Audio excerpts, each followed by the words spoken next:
And now a warning issued by the Met Office. Heavy snowfall across much of the country overnight has led to extremely hazardous driving conditions. Motorists are advised not to make any journey unless it's absolutely necessary. Yes, well, that's a fat lot of good, isn't it, when you're 100 miles north of the Arctic Circle. Up here, right at the top of Sweden, the snow is so thick and lasts for such a long time, they've made a hotel out of it. All the furniture in the 37 bedrooms is made from ice, and so is the chapel, and so is the cinema.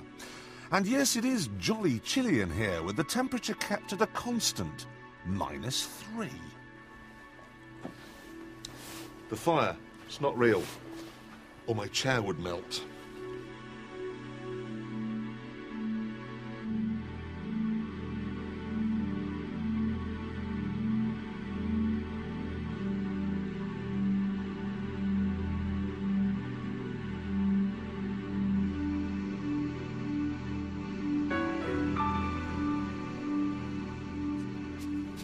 And welcome to the front desk, where you can be assured of a frosty welcome. Ow. You know, I always had Sweden clocked as a dull place, the kind of place where there are only two things to do on the long, dark winter evenings. The second of which is thinking of new and interesting ways of getting to work in a morning. We begin with a motorised snowboard, which is more dangerous and harder to ride than a Bengal tiger.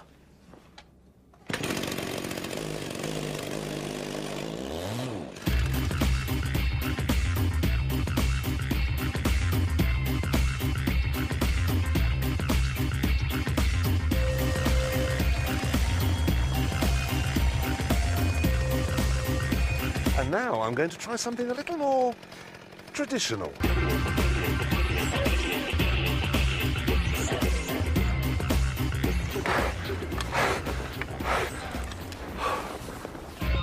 Oh, that's better.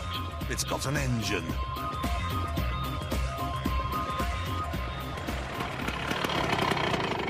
What? Now, I've never really wanted a broken ankle, which is why I chose not to ride this. You see, on an ordinary snowmobile, the skis are part of the machine, but on this, they're not.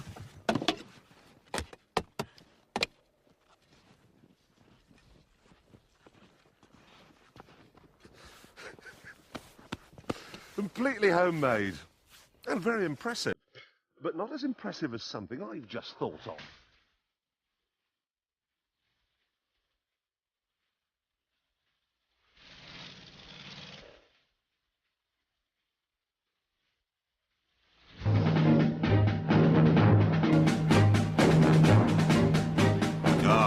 This looks a bit more serious. It was designed by a farmer who got fed up with having to ride round all the lakes on his land. So he fitted 4 flotation tanks to his tractor, and now he can simply drive across them.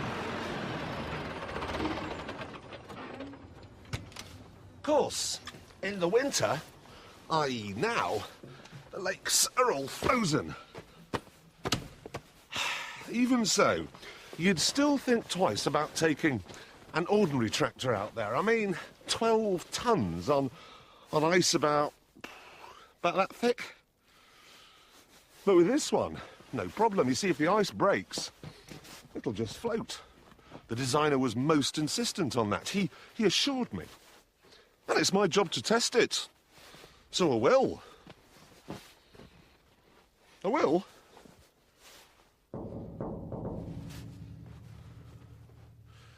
Right.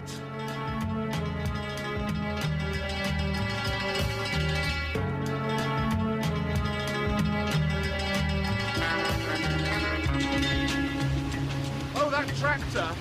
Yeah, it worked fine. But for getting across a lake, frankly, I prefer one of these. It's called a Riva Aquarama, and it costs about 10 times more than an ordinary speedboat. About £250,000. Now that is an awful lot of money, but then this is an awful lot of boat. If you could combine Aston Martin, Ferrari and Rolls-Royce, you'd still be only halfway there. 'Cause nobody loves me, it's true. For the full picture, to really understand what makes this wooden boat so special, you need to meet the man who designed it, styled it, engineered it, the man who can call the Aquarama his baby, Riva. Quindi il nonno Ernesto faceva barche da trasporto qui sul lago e dopo il nonno Ernesto è venuto mio padre, Serafino, e mio padre incominciava a fare queste barche da turismo, diciamo, da passeggio, ma soprattutto è stato coinvolto nelle corse, a fare il racing boat. Subito dopo la guerra erano i tempi d'oro per l'Italia che aveva voglia di riprendere, di ricominciare, di rinascere, no? E c'era il fascino delle barche americane che di tanto in tanto arrivavano in Italia e io volevo arrivare a fare qualche cosa di simile. E c'era il conflitto enorme con mio padre, perché avevano sempre discussioni di lavoro continuo, finché un giorno io mi sono inginocchiato davanti a mio padre, c'era una bottiglia sul tavolo e ho detto: papà, tu puoi prendere quella bottiglia ma puoi rompere sulla testa, ma ricordati che io voglio fare un cantiere per conto mio e voglio fare le barche come voglio io. E così ho incominciato. He immediately doubled the price of the race boats to scare away his father's old customers. And then he began work on a new range of leisure craft to bring in the big-spending high rollers. It worked, and a huge factory rose from the shores of Lake Iseo. But it was the Aquarama that came along in 1965 that put him on the map. This was beautiful because God was in the details. L'elemento principale è qualità. Io ho capito che per impormi sul mercato dovevo dare più qualità degli americani e l'abbiamo superata molto bene questa qualità. Nell'Aquarama c'è il meglio del meglio. Now, I've driven quite a few modern boats, but none is quite so together as this one. Just watch this. As I accelerate, and there are no trim tabs, but it stays absolutely perfectly balanced. That is amazing.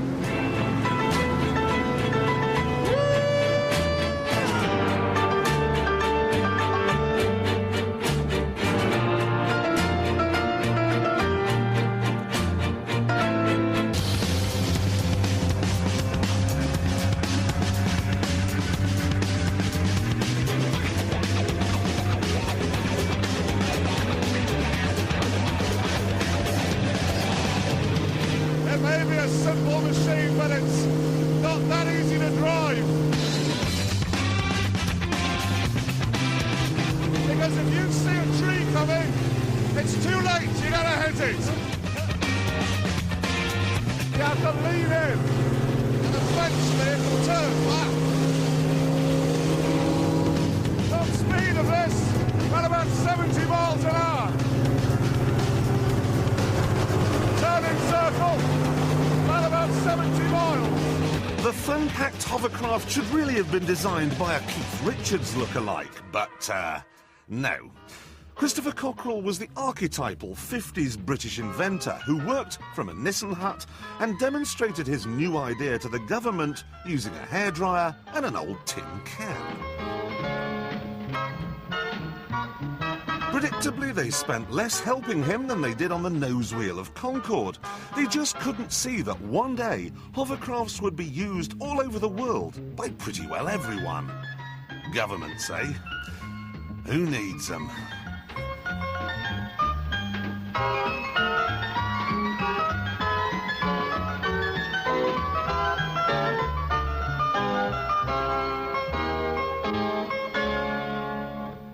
Now, this is a hovercraft in its most basic form, it costs way less than £10,000, and for that you get a glass fibre hull, you get a seat made out of a petrol can, and a little 500cc engine that drives a big fan. Now, the bulk of the air that squirts out of the back is used to make me go forwards, and I simply turn the handlebars to choose my direction of travel. But some of it goes into that deep, dark tunnel down there and is used to inflate the skirts. It really couldn't be simpler.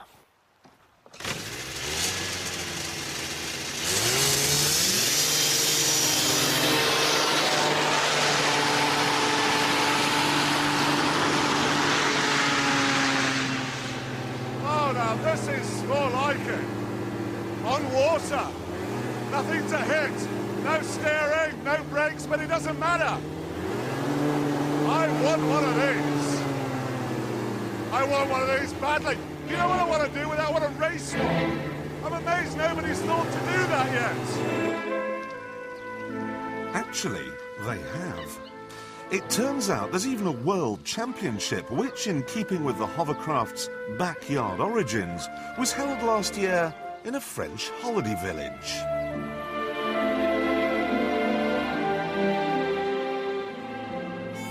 I know, it looks like a village show, but there's no big marrows here.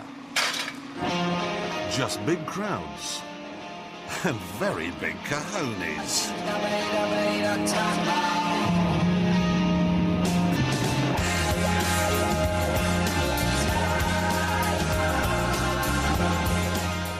Teams have come from all over the place, even Australia. To get to this World Championships, it's taken probably 18 months of preparation. The craft's grown out of about 7 years of development. Money, probably overall in excess of £15,000. You spend as much time sideways as you are going forwards. We don't have any brakes, so everything has to be anticipated. You're lined up for the corner 100 metres before the corner, which makes it rather unusual. The air's blasting out the back of these craft at 140 miles an hour. You've got to be at one with the craft. You've got to really think about where it's going and what it's doing, and if you lose your concentration for a split second, you break your collarbone. So, who won then?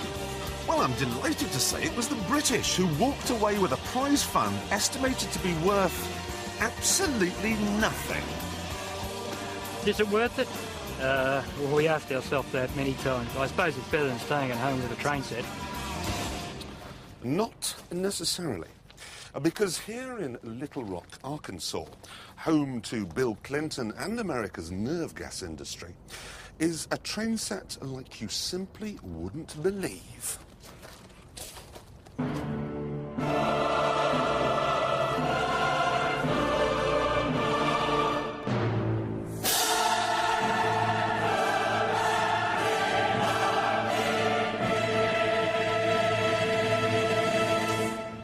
Large, isn't it?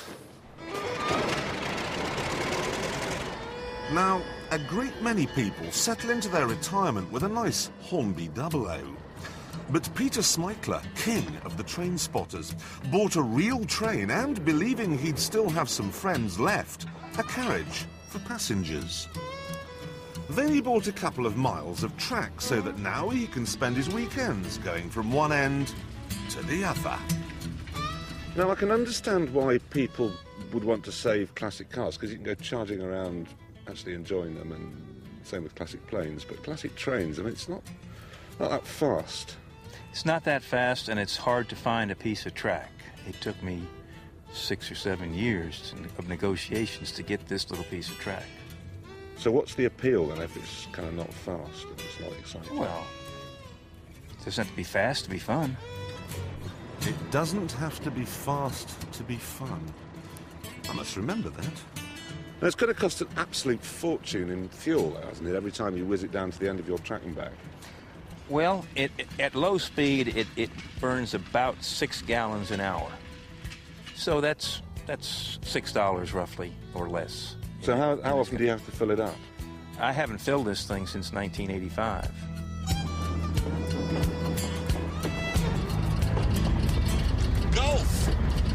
interesting pastime, comparatively. I take slides of railways all over the world, I guess. How many have you got? Well, I just really started in 1980, and I've taken some 60,000 slides since then. 60,000? 60,000, yes. Of trains? I mean, of trains. Do you have an anorak? What is that? An anorak, it's like a coat with a furry bit round here and an orange lining. And train spotters wear them when they go down the end of railway platforms too. No. You don't have one? No, I don't have that. No. So can I blow your whistle then? Yes, you can.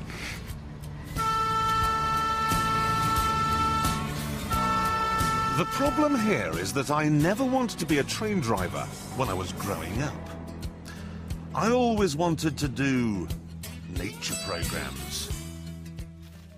And now I get my chance.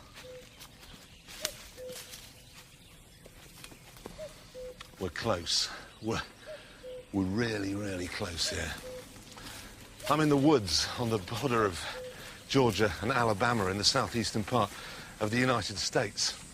And I'm on the trail of the most menacing, deadly predator on the whole American continent. Whoa, whoa, look, there's a clearing. That's where they hang out. Yes, yes, look here. Look, there it is. You see it? Look, get down, get down, get down. Believe me, that's a wait right now. It's got its radar on it, can see us as sure as eggs are eggs. What we'll do, oh, that's fantastic. We'll wait till the morning, come back then. Oh, we can get up really, really close. That's brilliant.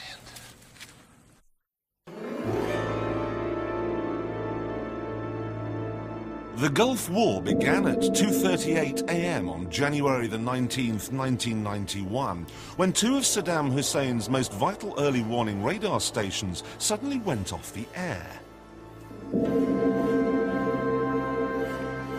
They'd been destroyed without warning in a hailstorm of rockets, missiles and heavy machine gun fire, all of which had come from an unseen swarm of ground-hugging Apache helicopter gunships.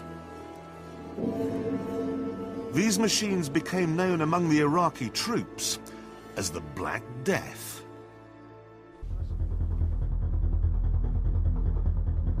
This helicopter is the Corps Commander's best asset. It's the most mobile. We can pop up from behind trees. We can move out from the side of a hill laterally. Then, for hors d'oeuvre, it can serve up 1,200 shrapnel bullets, 4 air-to-air missiles, and 38 rockets. And then you have the pilots who, in this, the Viper Squadron, have a motto: shoot to kill. Our job is to go deep as fast as we can, kill as many things as we can, and then get out. The Apache carries 8 Hellfire missiles, each of which accelerates from 0 to 1,000 miles an hour in 2 seconds. They may only carry 14 pounds of explosives, but that is enough to completely annihilate a steel-reinforced concrete bunker, and there's still enough energy left over to make an 8-foot hole in the ground on the other side.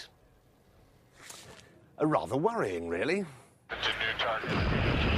The Hellfire is our primary weapon system. We use that for long standoff targets. We engage primarily heavy armor targets. A tank? Yes, sir, a tank. And how much of a mess would a Hellfire make of a tank? A Hellfire makes a really good mess of a tank. And how much do they cost? The Hellfires today are running about anywhere from $30,000 to $60,000, depending on the model that you're using at the time. $60,000? Yes, sir. You need to make sure you're going to hit it, then. Yes, sir. It will, because the Apache has turned Firefox science fiction into science fact. It can see a target 3 miles away, even at night, through its wart. That nose-mounted camera. How do you make the camera look where you want to go? Well, right here on the aircraft, we have sensor surveying units that spray out IR energy. There's one on each side of the pilot's head. What's IR energy? It's infrared energy. Yeah. And we have these infrared detectors on 2 on each side of the helmet. And using geometry and trigonometry, it triangulates the position of your head and it sends a signal to move the sensor to where your head is looking. So you turn your head, And the camera turns with your head. and the gun as well. If you want it to, if you select the gun as your weapon. Gosh. And there's more, because someone still has to fly this 225-mile-an-hour twin-engined, 3,500 horsepower monster, usually in the dark. It's this flying at night business that fascinates me. How on earth do you see where you're going? We have a sensor that's mounted 10 feet forward and 3 feet down from the pilot's seat that picks up infrared energy, converts it through electrical signals to a video signal, and it projects it on this monocle right here that we clip to our helmet right in front of our eye, so we can see our whole world in infrared. You have a binocular rivalry. Your left eye is usually mainly focused on the cockpit instruments, making sure all the instrumentation is correct and all the systems are working correctly, and your right eye is used to fly. You're joking? No, completely serious. So you can operate both eyes independently of one another? Yes, we learn how to do that. Okay, you're sitting in a helicopter being shot at. Yeah, and the thing's violently moving around, and you've got one eye looking at a monocle, and the other one looking at the thing, and you're trying to find enemy targets. Right. How on earth do you keep it all together? Practice. Practice is the main reason why of the 235 Apaches sent to the Gulf, 234 came home. Between them, they destroyed more than 500 enemy tanks.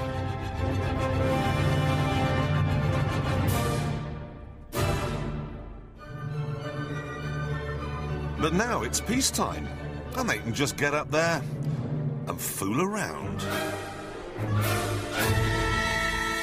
Is this a big boy's toy? You can look at it as a big boy's toy because it's very maneuverable, you know, and when you get to go out on live fire exercises, you know, you get to just have fun with it. We get paid to do this, so it's not a better deal around, I don't think. I love what I do. It's a good job. I'm glad I can serve my country doing something like this. If you have to go to combat, this is what I'd want to be in. Next year, the British Army is buying 67 Apaches, the best gunship in the world being flown by the best pilots. Should be quite a combination.